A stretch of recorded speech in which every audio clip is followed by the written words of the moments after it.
हमारे घर एक कस्बे में था। बहुत गरीब लोग थे, लेकिन गुर्बत ने हमारा हुस्न नहीं छीना था। दोनों बहनें खूबसूरती में अपना सानी नहीं रखती थी। वालदा ने शोहर की वफ़ात के बाद एक अस्पताल में आया की नौकरी कर ली और भाई रेलवे स्टेशन पर कुल्फ़ी भर्ती हो गया।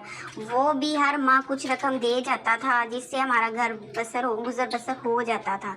मेरा एक छोटा भाई भी था जो अभी कमाने के लायक नहीं हुआ था। माँ ने हम दोनों बहनों को सिर्फ दूसरी जमात तक पढ़ाया था। मेरी बड़ी बहन घर का काम करती थी और मैं इसका हाथ बटाती थी। छोटा भाई रेलवे लाइन के पास हम उम्र लड़कों के साथ खेला करता था। वालद साहब नाश्ता करके अस्पताल चली जाती थी। ये रेलवे का एक छोटा सा हेल्थ सेंटर था, जहाँ एक लेडी डॉक्टर और एक डॉक्टर के साथ थोड़ा सा अमला था, जिनको अपने घर में रेलवे की तरफ से मिले हुए थे। एक दिन बड़ा भाई रेलवे लाइन क्रॉस कर रहा था कि रेल की लपेट में आ गया। वो मौके पर ही जाम भाग हो गया। मेरी बड़ी बहन का निकाह बचपन में चंदू चाचा के बड़े बेटे से तय हुआ था, लेकिन वालदा की वफात के बाद इन्होंने बाजी नूर की रुखसती लेने की बजाय तलाक दे दी। जिस लड़के से निकाह हुआ था वो दुबई गया, वहाँ से किसी लड़की से शादी कर ली और मेरी बहन ने दुल्हन ना बन सकी।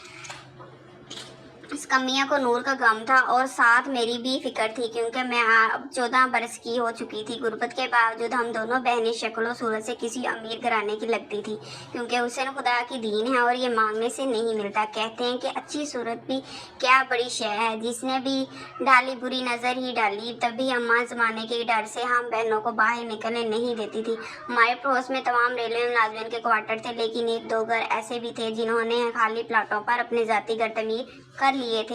इन्हीं में से एक चाचा जिंदू का मकान था, जो मेरी बहन के साहब का सास थी। चाची जिंदू का शोहर मेरे वालिद का दूर पार का रिश्तेदार था और इसका इंतकाल हो चुका था। इनका बेटा भी अब जवान था। बाप के मरने के बाद वो माँ के कंट्रोल में नहीं था और आवारा हो गया था। पढ़ाई छोड़कर वो बड़े लड़कों की सोबत की वजह से सीधी राह से भटक गया था। इसकी आदत थी कि गलियों में आवारा घूमता और अगर कोई लड़की इधर से गुजर रही होती तो इस पर वाजे कसता और इसे छेड़ने की सही करता और कोशिश करता। लड़कियां इसी के सामने आने से कतराती थी। जिधर से वो नमूदार होता वो फौरन रास्ता बदल लेती थी। इस लड़के का पूरा नाम अंजम था और सब इसे जमी कहते थे। रिश्तेदारी के बावजूद वालदा ने इस घराने से नाता नहीं रखा था, क्योंकि वो जमी के करतूतों के बारे में सुनती रहती थी। हमें भी सख्ती से मना किया हुआ था कि हरगिज़ तुम लोगों ने जिंदू की गली में से नहीं गुजरना। जमी के दोनों बड़े भाई दुबई में कमाते थे और इनके माली हालात बहुत अच्छे थे।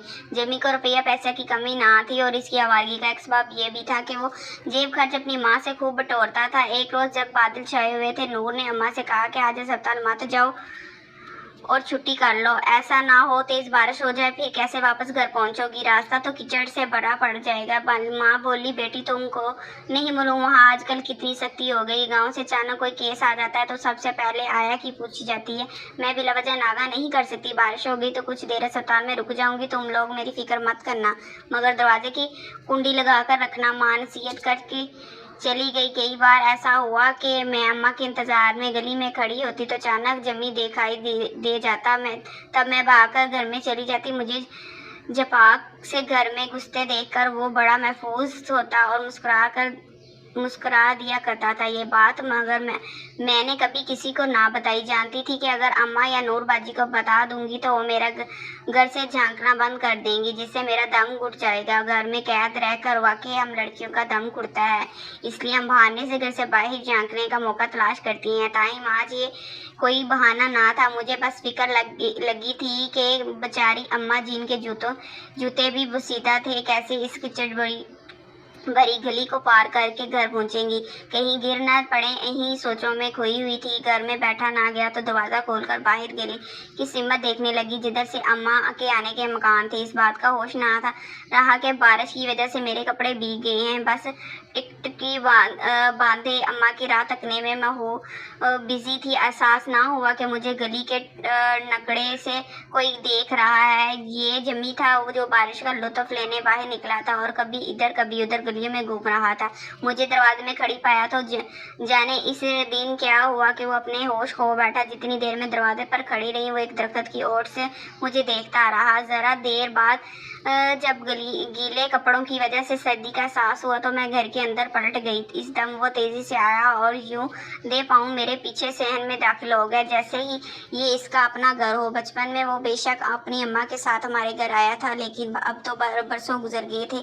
ना इसने हम कभी हमारे घर आंगन में कदम रखा था और ना दहलीज पार की थी। नूरबाजी बावर्ची खाने में चाय बना रही थी। मैं सीधी इस कोठरी में चली गई जहाँ दीवार पर कोंठियाँ लगी थी और हमारे कपड़े टंगे रहते हैं। यही हमारे लिबास तब्दील करने की जगह थी। मेरी पुश्त दरवाजे की तरफ थी और मैं कुंडी से अपना जोड़ा उतारने चली थी ताकि भीगे हुए लिबास को तब्दील कर लूँ। इस वक्त शाम होने वाली थी, लेकिन बारिश की वजह से अंधेरा पड़ गया था और रात से पहले रात महसूस हो रही थी। फिजा में बारिश का शोर, बादलों की गर्ज और हवा की सनासट ने माहौल में अजीब सी मस्ती भरी फैला दी थी। लगता था कि कोई बड़ा तूफान आने वाला, क्योंकि आज बारिश मूसलाधार बरसी थी। जो ही मैंने कोठरी का दरवाज़ा बंद करने के लिए मुड़ी, होश हवास भागता हो गया कि वो खिड़की के अंदर आ चुका था। इससे पहले कि चीख मेरे हलक से बाहर आती, इसने आगे बढ़कर मेरे मुंह पर हाथ रख दिया और जेब से खंजर निकाल लिया। खंजर की नोक मुझे अपने गले पर महसूस हुई तो मेरी गुगी बंद हो गई, मुंह बंद हो गया और खौफ से मैं ठंडी पड़ गई। बारिश दोस्तों पर बरसी रही और तूफान मेरी तेज आ गई।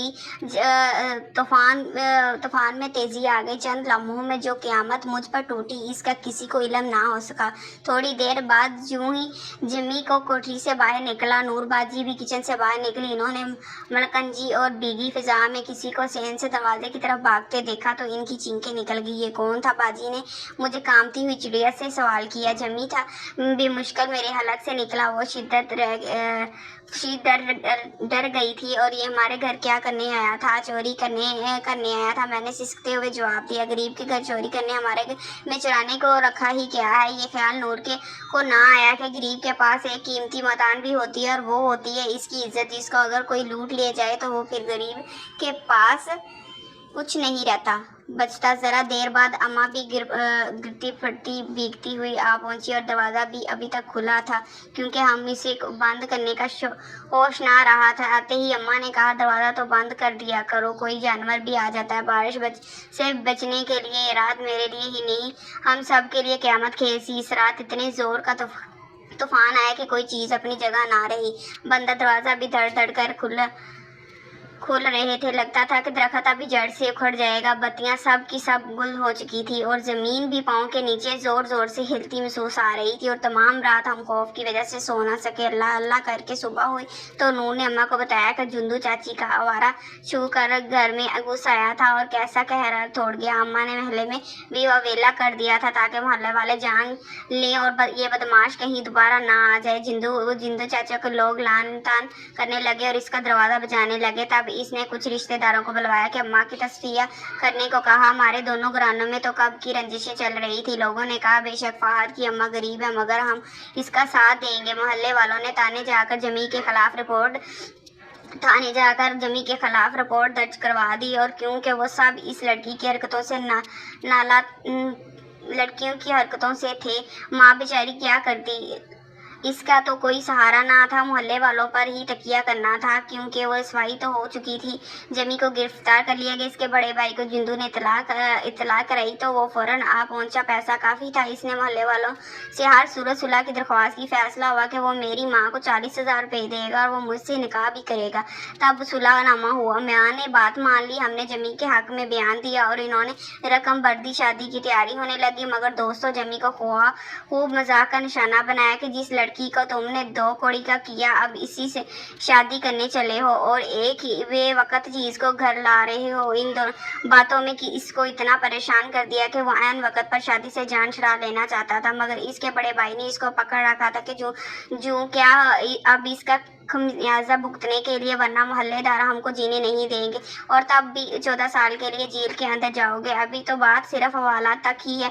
वो दूल्हा बना हुआ था मगर इसकी हालत अजीब थी। चेहरे पर खुशी के कोई आसार ना थे और सर शर्म से झुका हुआ था, जैसे ये शादी ना हुई बल्कि इसे सजा मिल रही है। सजा ही तो थी, शादी कहाँ थी। मैं खूबसूरत थी और दुल्हन बनकर भी खूबसूरत हो गई, मगर ये खुदा ही जानता था कि मेरे दिल पर क्या बीत रही थी। मैं कब इस शादी पर खुश थी, बस इस अंदर से घुट रही थी कि गांव के बड़े बड़े अजीब फैसले हैरान थे कि जो लटेरा था मुझे इसके हवाले कर रहे थे। ये मेरी कैसी इज्जत हो, मेरी खुशी तो अंदेशों की आग में जल रही है। मेरे अंदेशे दुरुस्त हैं। शादी के 2 दिन तक जमी घर से ना निकला। फिर तीसरे रोज वो अपने बड़े भाई के हमरा चला गया और वो इसके पहले इस्लामाबाद और फिर दुबई ले गया। वो दिन, आज का दिन, मेरा सुहाग कहलाने वाला दोबारा लौट कर नहीं आया। वो अपनी माँ और भाई बहनों से फ़ोन पर बात करता है मगर मुझसे बात नहीं करता। सास कहती है कि जमी कहता है कि वो बहुत कमाल होगा तो तब लौटूंगा ताकि अपनी दुल्हन को लेकर किसी बड़े शहर में इज्जत से जी सकूं। ये